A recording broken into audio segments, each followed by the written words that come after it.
Hi friends, எல்லோருக்கும் வணக்கம். எல்லோரும் எப்படி இருக்கீங்க? நல்லா இருக்கீங்களா? இன்றைக்கி அந்த கதையோட அடுத்த பகுதி தான் பார்க்க போகிறோம்.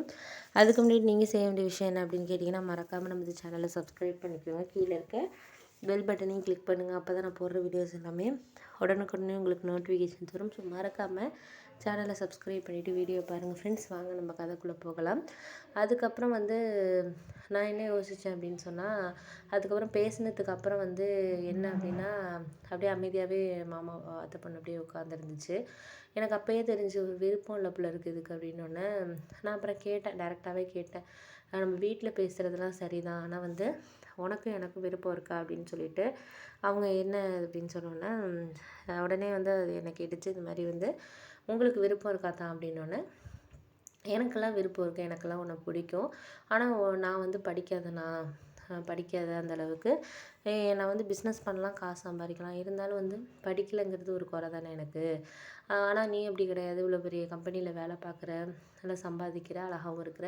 அப்படி இருக்கிறப்போ ஃபேமிலி சொன்ன காரணத்துக்காக மட்டும் நீ என்னை கல்யாணம் பண்ணிக்கிட்டேன்னா, நாளைக்கு உன் உன்னோட வேலை பார்க்குறவங்களா இருக்கலாம், வேறு யாராச்சும் என்னை பற்றி பேசுகிறதா இருக்கட்டும், இல்லை நான் படிக்கலைங்கிறத காரணம் காட்டி நாளைக்கு உனக்கு ஒரு அவமானம் வரக்கூடாது. அதை தான் நான் யோசிக்கிறேன்.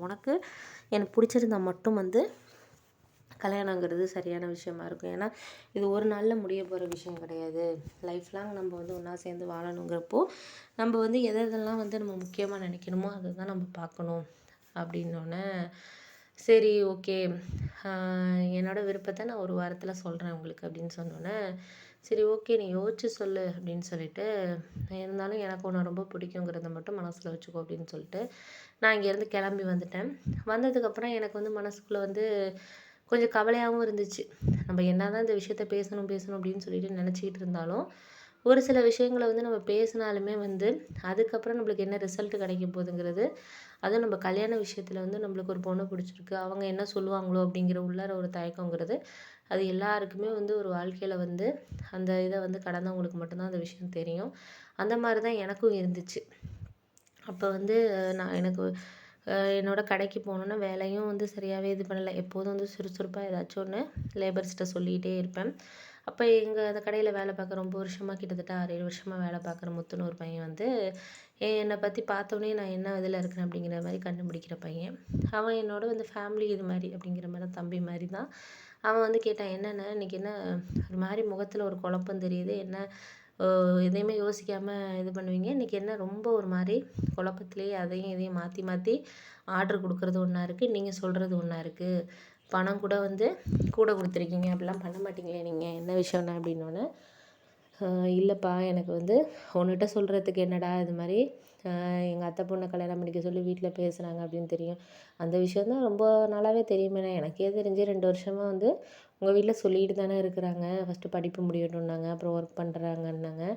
ஏன் அந்த பொண்ணு தான் நான் பார்த்துருக்கேன். உங்கள் வீட்டு ஃபங்க்ஷனுக்கெலாம், அக்கா வீட்டு ஃபங்க்ஷனுக்கு வரப்போ கூட தான் நல்லா அழகாக தானே இருப்பாங்க, உங்களுக்கு ஏற்ற ஒரு பொண்ணு தானே அப்படின்னோடனே, எனக்கு அதை பற்றி ஒன்றும் இது கிடையாதுடா. ஆனால் அவளுக்கு என்ன பிடிச்சிருக்கணும்லடா, அவளுக்கு என்ன பிடிச்சிருக்கா என்னங்கிறது தெரியலல்லடா அப்படின்னோடனே, சரி சரி விடு விடு பார்த்துக்கலாம், எதுவும் ஒன்றும் நம்ம சொல்கிற மாதிரி எதுவும் கிடையாது, நம்ம பார்ப்போம் என்ன ஏதுன்ட்டு, நம்ம சில விஷயங்களை யோசித்து பார்த்தோன்னா சரியான ஒரு இது இருக்கும் அப்படின்னோடனே, சரி சரி ஓகே பார்ப்போம் அப்படின்னு சொல்லிட்டு நான் சொன்னேன். அப்போ அவள்கிட்ட பேசிட்டு வந்துட்டேன். இருந்தாலும் மனசுக்குள்ளே ஒரு கவலையாகவே இருக்குடா, நம்மளுக்கு மனசுக்குள்ளே பல குழப்பங்கள் எனக்கு ஓடிக்கிட்டு இருக்கு. அந்த குழப்பம் எப்போ தான் தீரும் அப்படிங்கிறது எனக்கு தெரியல. ரொம்ப ஒரு மாதிரி மனசே கவலையாக தான் இருக்குது எனக்கு. என்ன பண்ண போகிறோமோ என்ன அப்படிங்கிற மாதிரி தான் இருக்குது. அவள் என்ன முடிவு சொல்ல போகிறா, நீங்கள் விடுங்கன்னு அதெல்லாம் நினச்சி கவலைப்படுறீங்க. அந்த பொண்ணு இல்லாட்டினா, அந்த பொண்ணு உங்களை வேண்டான்னு சொன்னால் வேறு பொண்ணு நல்ல பொண்ணாக கிடைக்குண்ணே. இப்போ அப்படியே படித்தவங்களுக்கு மட்டும்தான் மேரேஜ் ஆகணும்னா உலகத்தில் யாருக்குமே ஆகாதில்ல. நீங்கள் திறமையான ஆள், ரொம்ப ஒரு மாதிரி மனசு நல்ல மனசு, மற்றவங்களுக்கு ஹெல்ப் பண்ணுற மைண்டு, வீட்டையும் ஃபேமிலியும் நல்லாவே வச்சுருக்கீங்க. எல்லாரையுமே ஒருத்தருக்கு மரியாதை கொடுக்குறது, ஒரு கஸ்டமருக்கு எப்படி நீங்கள் இது பண்ணணும் அப்படின்னு எல்லாமே உங்களுக்கு தெரியும். அப்படி இருக்க ஒரு நல்ல மனுஷனை வேணான்னு சொன்னிச்சுன்னா, அந்த பொண்ணு தானே அன்லக்கி.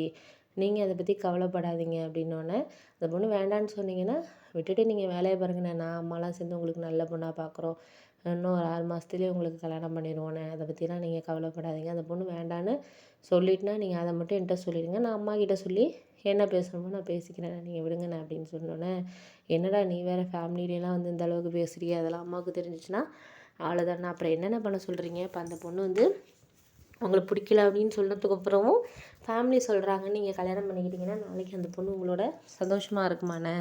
அதை யோசிச்சு பாருங்கள். நீங்கள் அதை யோசிச்சு பார்க்காம நீங்கள் பாட்டுக்கு பேசிக்கிட்டு இருக்கீங்க அப்படின்னோடனே, அது உண்மை தான்டா, இல்லைங்கள, இருந்தாலும் வந்து எனக்கு அவளை ரொம்ப பிடிக்கும்டா அப்படின்னோடனே, அதுக்கு என்னென்ன பண்ணுறது, நம்மளுக்கு ஒருத்தவங்கள பிடிக்குது இல்லைங்களண்ணா, அதுக்கிட்ட அந்த பொண்ணோட விருப்பமும் முக்கியம் இல்லைண்ணே அப்படின்னு சொன்னோன்னே, அது முக்கியம் தான்டா, நான் இல்லைங்களா, இருந்தாலும் எனக்கு அவளை ரொம்ப பிடிக்கும்டா